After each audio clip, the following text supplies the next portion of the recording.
Rodney William, que é um antropólogo, ele é maravilhoso. Sim, Né? Ele é Babalorixá. Ele escreveu um livro exatamente falando sobre isso, sobre a questão da apropriação cultural. Teoricamente, todo mundo pode usar tudo, sendo que, historicamente, uma certa população precisou de certos elementos, né, como as bonecas, que a mãe escrava costurava com resto de barra de tecido, de ser alguma coisa, e botava no cabelo do filho quando eles eram separados, né, pela escravidão, para ela poder reencontrar ele com aquela boneca. Vai ter toda uma estrutura, né, então, o certo seria não usar certo desses elementos, porque foram elementos historicamente com certa resistência àquela dominação dos escravizados, né? Hoje em dia tem até a questão de corrigir a terminologia, não são pessoas escravas, são foram escravizados. Sim, pronto, o próprio Rodney, ele fala, todo mundo pode, uma certa crítica, usar, né, com uma certa crítica, e realmente viu aquele limite ali. Tá fazendo as representações e tudo, tá botando as bonecas, tu tem as pedrinhas e tudo, isso daqui tudo é sintético, não é beleza, mas não vá no terreno de quando vai tirar. E, sim, agora eu vou continuar a falar sobre as suas bonecas. Então, você pode falar um pouco sobre uma boneca específica. Aliás, antes disso, vou fazer uma outra pergunta. Por que mulheres? Não são mulheres. Feminino, talvez. Pronto, feminino. Tem algumas que não têm os... Porque eu acho que é assim. Explique, elas têm talvez os elementos femininos que quem vê entende, né? Nós entendemos, eu acho que elas me dominam. Certo? Sim. Eu não sei te explicar, eu acho que tem também um lado espiritual que eu acho que eu fico mais na minha reserva para não expô-lo, mas elas não saem, eu costumo assim, elas nunca ficam do jeito que eu quero. Elas ficam do jeito que elas querem. E aí eu já me fizeram essa pergunta no dia a dia, porque tu nunca fez um boneco? Isso mesmo? Não sei, não tem paciência. Eu acho que a figura do masculino, ela já foi tão, e é tão imperiosa, né? Tão destacada, que não vai ser eu, por toda a história que eu passo de vida que eu tenho atrás, não sei o quê, que a presença feminina me foi muito mais crítica e construtiva do que a presença masculina na minha vida inteira, né? Não vai ser eu que vou continuar fazendo, posso até fazer amanhã, mas elas ainda, por enquanto, não precisam dessa presença masculina com elas. Tá bom a minha, né? Tá bom a minha presença. E aí, assim, o porquê, eu não tenho essa resposta do porquê. Diz assim, por que fazer elas em si, né? A não ser aquela resposta que eu falei do início da conversa, que saiu daquela coisa assim, estou com vontade de fazer alguma coisa, ninguém me viaja mais, está todo mundo em casa, não sei o que, tem um vírus que está aí, que estava no início, a gente não sabe nem se vai estar vivo amanhã e por aí vai. Embora lá, fiz a leitura do livro, embora lá começar a fazer, começou como uma brincadeira, né? Fazer aqui para passar o tempo, e não vou utilizar do que foi utilizado até agora como estereótipo, vou tentar fazer alguma coisa diferenciada. E aí assim vai surgindo, vai surgindo, vai surgindo. Se você quiser assim um porquê específico, porquê figuras femininas, né? Com essa releitura, acho que viria daí. Ela foi pouquinho a pouquinho. Eu não gosto muito da palavra guerreira, né? Porque guerreira é quem vai para a guerra. Mas já que a primeira que eu fiz, ela veio da leitura do livro, a mulher pré-histórica era também uma mulher, o homem, desculpa, pré-histórico era também uma mulher. Se for para ter uma representatividade que seja daquela coisa assim da força, né? Da força feminina, da gente pensar coisas simples em que lá atrás, com certeza, o que a gente vai entender hoje como mulher e mãe, porque isso é construção social também, né? Não ficava na gruta esperando homem, pai, com essa leitura que a gente vai ter hoje. Voltar da caça, o cara vai lá e morre comida pela caça, a mulher vai chegar lá, né? Aquela figura feminina, etc. Cala a boquinha aí, filhinho, para de chorar que o papai está chegando com a comida. Não vai, ela ia atrás. Os instintos, né? Enfim. E cada... Diga, você vai continuar, continue. Não, era isso. Sabe se eu respondi a pergunta, que eu dei uma viagem aqui, mas não, é porque eu me lembrei disso do livro. Né, do livro. Por que elas? Porque nasceu disso, como eu falei, né? Que vai misturar uma questão inteira, mistura as minhas emoções também, porque eu estava enlouquecendo em casa sem fazer nada, né? Covid, companhia, nanã. E a minha principal ideia, com todos os limites críticos que eu tenho, né, enquanto aqui a antropologia me bota em cima, é de não reproduzir estereótipo e de pensar que tem os limites da representatividade. Esse eu acho que é o que me guia. Aí, de resto, as pessoas que são, as mulheres que eu conheço, que são negras ou pretas, dizem é muito importante para quem vê essas bonecas. Com Né? Então certeza. tem quem recebe as bonecas, eu envio as bonecas, né? Elas, algumas às vezes, como presente, né? Até então, como eu Sim, falei para você, eu faço por hobby e não para venda. Apesar de que todo mundo está dizendo que tem que vender, tem sim. que expor, tem que fazer não E sei o que, não você sei o que precisa lá. expor, sim. É É, importante. eu vou fazer. E o pior que eu estou dizendo, você tem 4 anos, mas eu vou fazer. Você vai Mas fazer. assim, as pessoas a A quem espera. eu envio, por exemplo, elas têm uma questão de dizer que tem uma força, né? Uma energia boa. Sim. Então, é um trabalho feito com respeito, sem, por exemplo, tirar valor ou vantagem em cima, que isso também faz parte da crítica da apropriação, tá? Sim, O objeto vai ter aquela, quando você se apropria ali daqueles elementos. O europeu fez a vida toda disso, tá? sim. Se apropria ali daquelas histórias, daqueles objetos, não sei o quê, enquanto que para aquela pessoa que teve aquele objeto tirado, a gente entende que os museus hoje abrigam aquilo, essas pessoas ali vão entender como um roubo. Isso aqui vai dar outra conversa, tá? E quem fez, eu vou no museu daqui, as histórias são maravilhosas. A gente salvou. É Ainda tem a exato, né? história, parênteses aqui, não tem nada a ver, o mito do Branco Salvador. Mas, ó, É. fechei a boca, porque isso vai dar outro. É outro Enfim. programa. Outro programa, não. É, outro. Entrevista. É uma Não, entrevista. conversa. A gente É não outra tira tanto de tempo. conversa. É, estamos conversando, exato.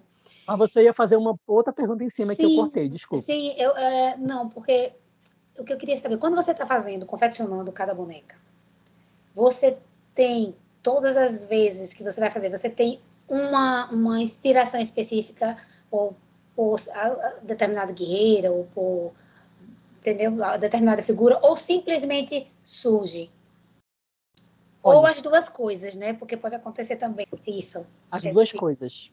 Pelo seguinte, eu amo, por exemplo, Elza Soares. Sim. Ela, para mim, é um grande desafio de eu pensar na Elza Ela é Soares e maravilhosa. em todas as Elzas do planeta Fume. E aí tem uma boneca aqui que eu fiz, eu terminei ela no dia que ela morreu. E aí eu nomeei ela a boneca Mulher do Fim do Mundo, que nunca Qual é ela? acaba. Pronto, a boneca que eu terminei no dia que a Elza Soares morreu foi essa. Tá vendo? Ela saiu um pouco mais, como é por dizer, sem tantas formas assim, vamos dizer assim. Enfim, eu acho que é isso que eu quero dizer. E eu tinha colocado esse bastão com as cores da Sim, LGBTQIA+, e eu estava ouvindo a música Mulher do Fim do Mundo, quando eu sim, terminei essa boneca.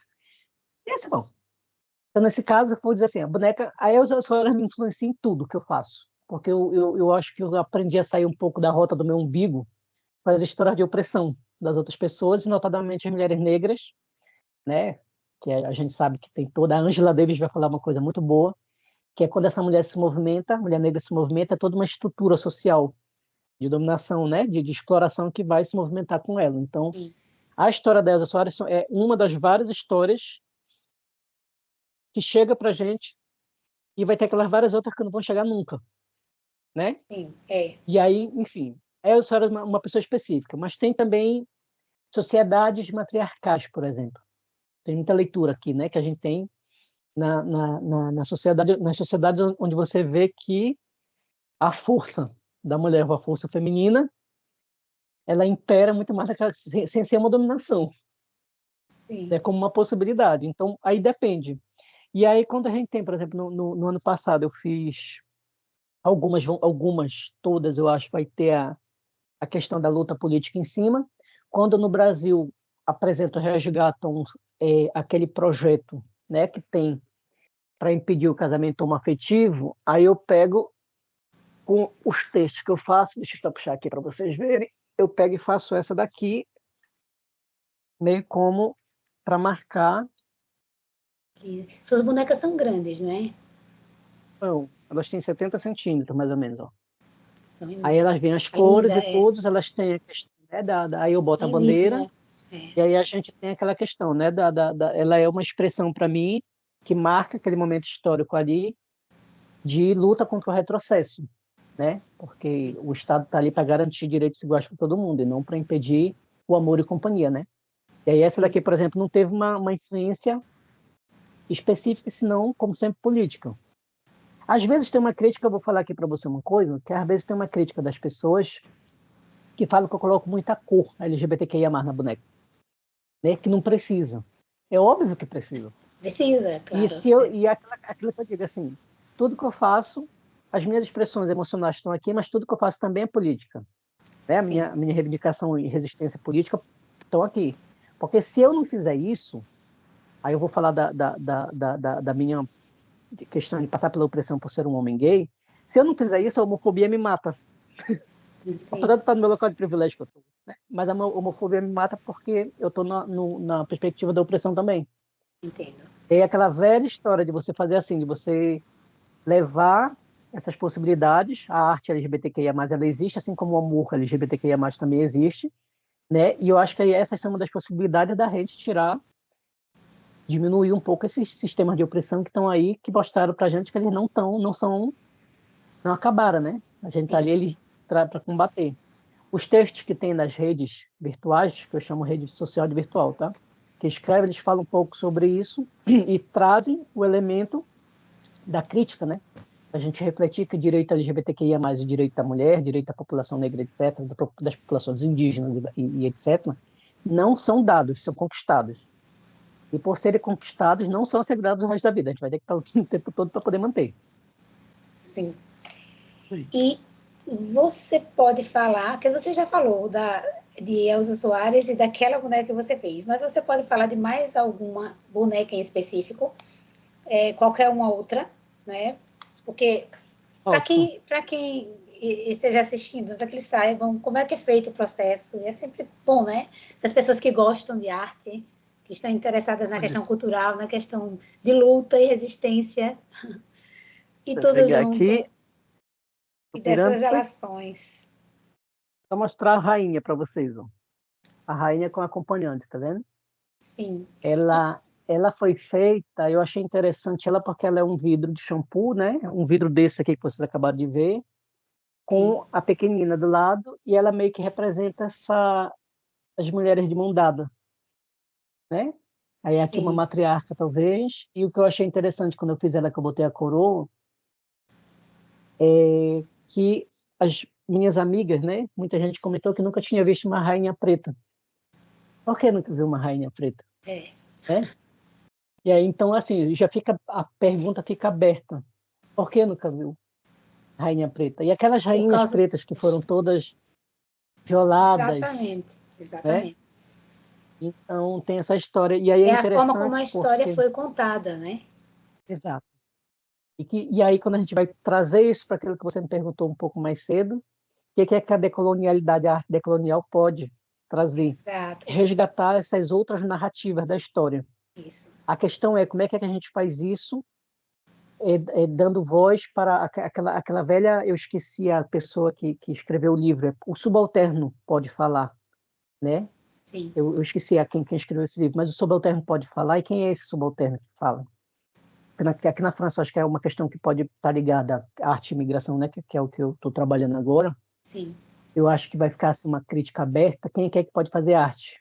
Francês, estou na França, tem que falar da França. Vai poder fazer, né? O francês branco principalmente. O Sim. francês preto também.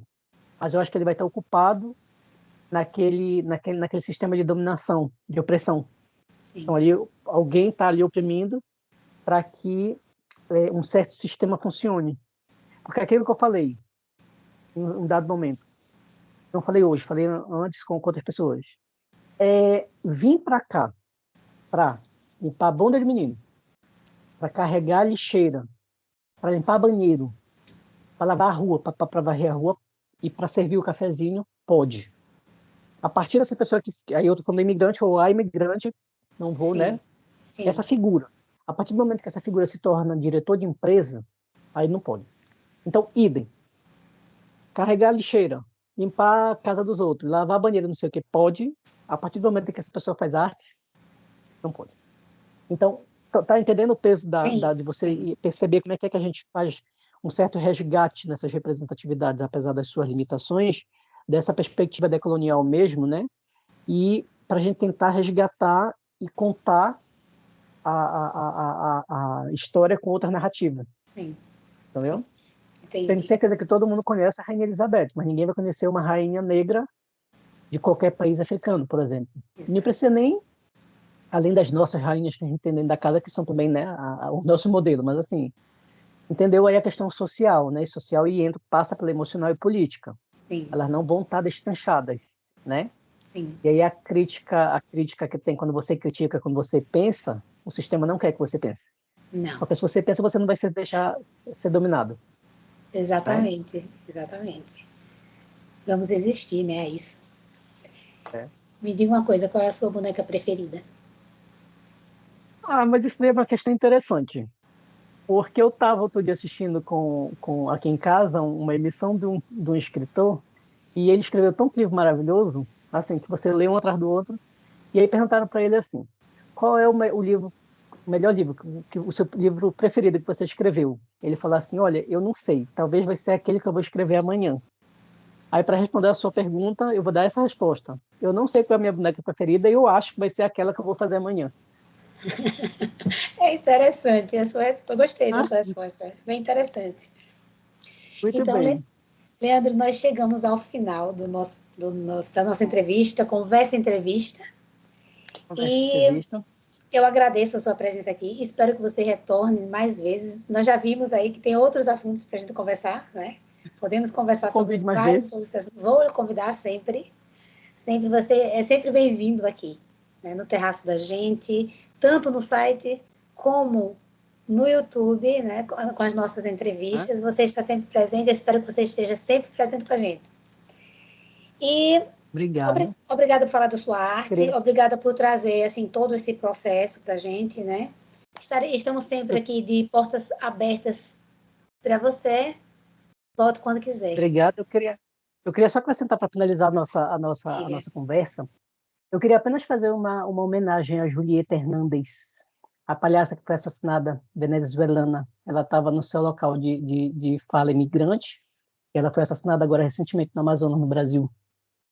E aí eu queria deixar registrado que essa entrevista, eu passei a semana toda pensando nela, e aí eu pensei numa música do Alceu Valença, que de certa forma ela morre, mas a palhaça não vai morrer nunca, que é o Leque Moleque, do Alceu Sim. Valença, que ele fala assim, eu só te peço que não mate o moleque que mora comigo, ele é feito de barro, é meu lado bandido, é meu lado palhaço, é meu lado doído. Eu queria dedicar para Julieta, Então que a está palhaça dedicado. morreu, mas os sonhos não morreram com ela. O programa será dedicado à Julieta. Obrigada, Muito Leandro. bem. E eu quero agradecer Obrigado. a todos, né, que nos assistiram. O programa vai estar disponível no nosso site, e no YouTube, aqui no YouTube, e também no nosso site, que é o www.terracodagente.com.br. Então, aproveitem também para fazer uma visitinha ao site, ver os nossos artigos. Tem poesias lá, não é, Leandro? Tem poesia minha e do Isso. Leandro também. Tem artigos nossos, tem artigo meu, tem artigo de outros autores. Apareçam por lá, apareçam aqui também no YouTube. E muito obrigada e até o nosso próximo programa. Um Muito beijo. bem. Obrigada, Obrigado, Leandro. gente. Obrigado. Terra Obrigada. da gente. Até mais.